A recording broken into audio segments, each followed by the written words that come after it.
सच्चाई सच छुपने नहीं देंगे। भारत में तो भारत जोड़ो यात्रा कर रहे हैं, लेकिन अमेरिका जाकर जब आरएसएस पे हमला बोल रहे हैं तो गिरिराज सिंह का कहना है कि बाहर जाकर जो है भारत को बदनाम कर रहे हैं राहुल गांधी। क्या जब पीएम बोलते थे कि ये हमारा दुर्भाग्य है कि भारत में पैदा हुए, या जो भी भारत के बारे में, भारत के पहले प्रधानमंत्री के बारे में जो उनसे पूर्व हुए लगातार जो बोलती थी, तब भारत का अपमान नहीं था क्या? राहुल जी ने क्या गलत बोला है आरएसएस के बारे में? आरएसएस देश को बांट देना चाहती है, दलित, पिछड़ों, आदिवासी, माइनॉरिटीज, किसी के हित की नहीं सोचती है। तो क्या गलत बोला है? बिल्कुल सही बोला है। जब पीएम मोदी जाकर देश का प्रधानमंत्री देश के खिलाफ इतना बोलता था कि आज भारत में हमारे आने से विकास हुआ, यानी इसके पहले भारत में विकास नहीं हुआ था, भारत के प्रधानमंत्री कोई काम के नहीं थे, तो इससे भारत का अपमान है या नहीं, आप ये बताइए। मैम, भाजपा ये भी कहती है कि आज 70 सालों से कांग्रेस थी, कभी जाति जनगणना की बात नहीं करती थी। आज राहुल गांधी को बहुत ज़्यादा जाति जनगणना की याद आ रही है। तो भाजपा को दिक्कत क्या है? जो कांग्रेस पार्टी ने नहीं किया है 70 सालों में, आप वही तो करने आए थे, कर दीजिए आप। अगर कांग्रेस पार्टी ने नहीं किया है तो आप कीजिए, इसीलिए तो आपसे मांग कर रहे हैं कि आप करवाइए जातिगत जनगणना। लेकिन डर लगता है भाजपा को जातिगत जनगणना से। क्यों डर लगता है आप समझ सकते हैं, क्योंकि जातिगत जनगणना होगी तो फिर सामाजिक न्याय का मुद्दा आएगा, और जब सामाजिक न्याय का मुद्दा आएगा तो आपको हक देना पड़ेगा, अधिकार देना पड़ेगा। जो आप नफरत में बांटकर बातें करते हैं उससे काम नहीं चलेगा, और जो समाज को धर्म के नाम पर आप बांट रहे हैं वो सब नहीं चलेगा। लोगों की आंखें खुल जाएंगी और वो अपने अधिकार को मांगेंगे। इसलिए भारतीय जनता पार्टी की सांसद है कंगना रनौत, कहती हैं राहुल गांधी को जिनकी जाति की पता नहीं वो क्या जाति जनगणना करवाएं। देखिए, कंगना रनौत जैसी उनका मानसिक संतुलन बिगड़ा हुआ है, भाजपा उनको रेस्ट पर भेजे, वो पहले अपना पूरा दिमाग का ट्रीटमेंट करवाएं, उसके बाद से पार्लियामेंट में आकर बैठे। क्योंकि ये सिर्फ राहुल गांधी पर ही टिप्पणी नहीं, आप देख सकती हैं लगातार जिस तरह किसान आंदोलन चल रहा था वहां की माता बहनों पर टिप्पणी किया, उसके बाद से एनआरसी सीए प्रोटेस्ट की माताओं बहनों पर टिप्पणी करती हैं, उसके बाद से किसानों पे बोलती हैं किसान आंदोलन में रोज बलात्कार होते थे, लाशें टंगी होती थी, और इस तरह के लगातार के मतलब जो देश को आज़ादी मिली है, असली आज़ादी 2014 में मिली है, उससे पहले देश आज़ाद नहीं था। तो ये आप तो शहीदों का अपमान कर रही हैं, देश के जो स्वतंत्रता सेनानियों का अपमान कर रही हैं, देश में जो महिलाओं ने हमारे बुजुर्गों ने जो झंडा लेकर चले थे, आज़ादी के नारे लगाए थे, आप सभी का अपमान कर रही हैं। तो ऐसी महिला जिनका मानसिक संतुलन बिगड़ा हुआ, उसके बारे में बात करके क्या फ़ायदा है बताइए? उनको तो पहले अपना किसी अच्छे चिकित्सक से अपना इलाज करवाना चाहिए।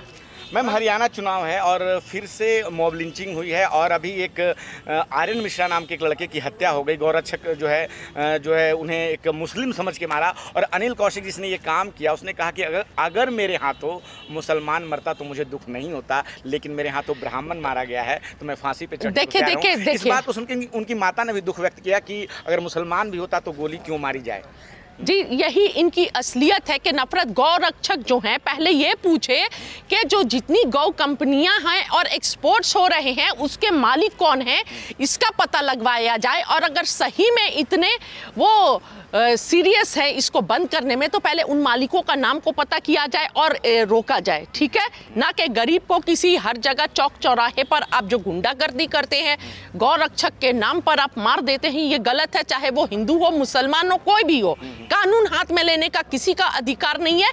भाजपा सरकार, प्रधानमंत्री मोदी अगर सही में गौरक्षक बंद करना चाहते हैं तो ये जो स्लॉटर हाउस खुले में और जो बीफ का एक्सपोर्ट करने का देश बहुत बड़ा एक सबसे बड़ा एक जगह है, यहाँ से एक्सपोर्ट्स होते हैं, तो वो एक्सपोर्टर्स कौन है, किनकी कंपनियां हैं, ये सब बंद की जाए ना। अगर बेवकूफ़ बनाना बंद कीजिए, चुनाव के समय नफरत फैलाना बंद कीजिए। मैं ये बोलना चाहती हूँ, नफरत फैलाने से कुछ नहीं होगा। देश की जनता समझदार है, वो समझ रही है आपका एजेंडा क्या है, आप क्या चाहते हैं, पूरा क्लियर है। हिमाचल में कांग्रेस की सरकार है और वहाँ पर लगातार एक मस्जिद को लेकर के जो विवाद छिड़ा हुआ है, कांग्रेस पार्टी का स्टैंड क्या है इस पर?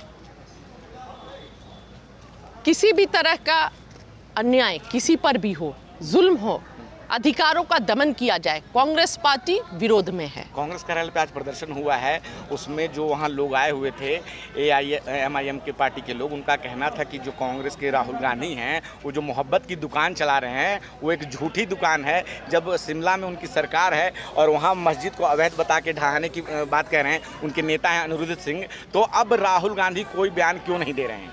देखिए, इंतज़ार कीजिए, जो भी बयान होगा आएगा। और मैं फिर बोल रही हूँ, कांग्रेस पार्टी हर अन्याय, शोषण और सामाजिक प्रताड़ना के खिलाफ है और कोई भी गलत तरीके से, इलीगल तरीके से कम्युनिटी को देखकर टारगेट करेगा, इसके खिलाफ है कांग्रेस पार्टी। जो नेता है खुद, कांग्रेस पार्टी के जो नेता हैं खुद सदन में कह रहे हैं कि मस्जिद को गिरा देना चाहिए।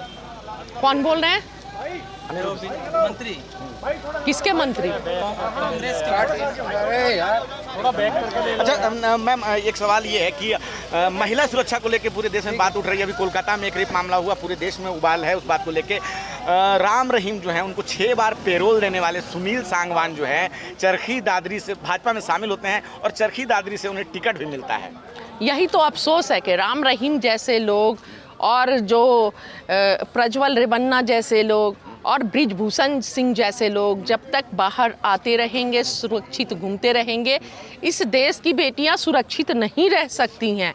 और जब तक नाम देखकर बड़े नाम पर छोड़ा जाता रहेगा, तब तक देश की बेटियां सुरक्षित नहीं रहेंगी। बड़े नाम पर देखकर छोड़ने का मतलब है कि ये बताना कि भाजपा सरकार और PM मोदी बेटियों की सुरक्षा को लेकर गंभीर नहीं है और ये जो आपराधिक तत्व हैं ये बेहतर समझते हैं। मैम, ब्रजभूषण सिंह ने बहुत बड़ा आरोप लगाया कि विनेश फोगाट जो हैं बेईमानी से ओलंपिक में गई हैं और जो आज वो कांग्रेस में शामिल हुई हैं, तो एक तरह से ये पहले से ये पटकथा लिखी जा चुकी थी। कांग्रेस ने एक तरह से ये कहानी षड्यंत्र रचा था। देखिए, अगर बेईमानी से गए तो आप लोग कहाँ थे? मतलब आप देश की बेटियों का अपमान कर रहे हैं कि हमारे देश की बेटियां जो खेल कर सम्मान ला रही हैं, देश को सम्मान दे रही हैं, वो बेईमानी से है, वो बेईमान है। यानी आप पूरे देश की बेटियों का अपमान कर रहे हैं। ये भाजपा का चाल और चरित्र है जो ब्रिजभूषण सिंह बोल रहे हैं और PM मोदी बैठकर सुन रहे हैं। तो इससे देश की बेटियों का मनोबल गिरेगा या नहीं, आप ये बताइए।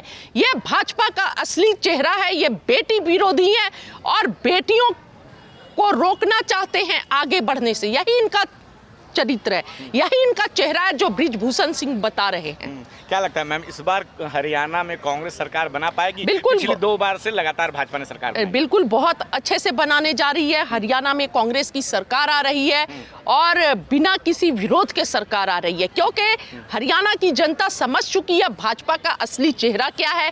जब विनेश फोगाट रो रही थी, जंतर मंतर पर भीख मांग रही थी न्याय की, तो उठाकर फेंक दिया जाता है। अब धर्म ले आते हैं बीच में, देश की बेटी को न्याय देने के जगह उसे जाट बता देते हैं। और मैं एक बात और, आप सामाजिक न्याय से डरते हैं, जातिगत जनगणना से डरते हैं, और दूसरी बात, जब देश की बेटी जंतर मंतर पर न्याय मांग रही थी तो आप उसको जाट बताते हैं। ये कौन सा चेहरा है? ये दोहरा चरित्र नहीं चलेगा नरेंद्र मोदी जी। नरेंद्र मोदी तो खुद OBC के बेटे हैं, चुनाव में 2014 से। देखिए, वो क्या है नहीं है अभी तक किसी को पता नहीं चला। वो जहां जाते हैं वही हो जाते हैं। जो देश में जाते हैं और जहां भी जाते हैं, जो भी इतिहास रहता है वो इतिहास से जुड़ जाते हैं। मैम, हरियाणा में कांग्रेस का मुकाबला कांग्रेस से है? कांग्रेस का मुकाबला कांग्रेस से है, मतलब हमारे मुकाबले में, कांग्रेस के मुकाबले में कोई नहीं है। बात की जा रही है। नहीं, कोई गुटबाजी नहीं है, गुटबाजी कोई नहीं है। भाजपा में गुटबाजी नहीं है क्या? आप उनसे सवाल क्यों नहीं करते हैं? आप हमेशा कांग्रेस को आप लोग मीडिया क्यों टारगेट करती है? भाजपा में कम है क्या गुटबाजी? भाजपा से ज्यादा है। सांसद वहां चुनाव नहीं लड़े। नहीं, भाजपा से ज्यादा है गुटबाजी क्या कांग्रेस में? कुछ नहीं है। जब बड़ा परिवार है तो छोटा मोटा नोक-झोंक होती रहती है, लेकिन आप लोग भाजपा से सवाल नहीं कर सकते हैं, नहीं बता सकते, डरते हैं, नहीं बता सकते हैं कि PM मोदी और योगी आदित्यनाथ में क्या चल रहा है, गुजरात लॉबी और अदर जो भाजपा के बड़े लीडर्स हैं उनके बीच में क्या चल रहा है, ये जनता के बीच में रखने में डर लगता है। क्योंकि कांग्रेस पार्टी सेक्युलर है, हम सेक्युलर माइंडेड है, हमसे जो भी सवाल कीजिएगा आपका वेलकम है, लेकिन भाजपा से सवाल कीजिएगा तो वो नहीं बर्दाश्त करेंगे। मैं समझती हूँ आप लोगों की मजबूरी, मैं आप लोगों के साथ संवेदना भी है, आप लोगों से हमदर्दी भी है और मैं समझ सकती हूँ। ऐसी बात नहीं कि हम उनसे सवाल नहीं करते हैं, अभी आप हैं तो आपसे सवाल किया जा रहा है। जब वो चलिए ठीक है, आप जो सवाल कर रहे हैं तो मैं जवाब दे रही हूँ ना।